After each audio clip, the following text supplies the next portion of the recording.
Come and listen. Do you hear that?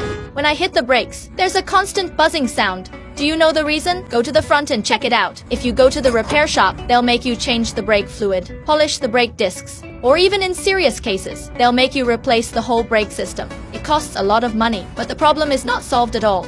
In fact, there is a part on our car. Many repair shops are reluctant to repair it because it's really cheap. Come here, look.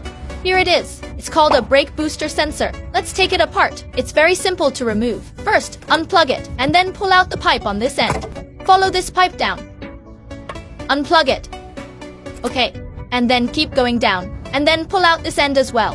Okay, look, now you can take it off. The brake booster sensor monitors the vacuum pressure inside the booster pump in real time. If it breaks down, negative pressure is out of balance, and vacuum is insufficient. It'll cause the brake pedal to become hard, or even hard to brake, and there'll be a buzzing noise.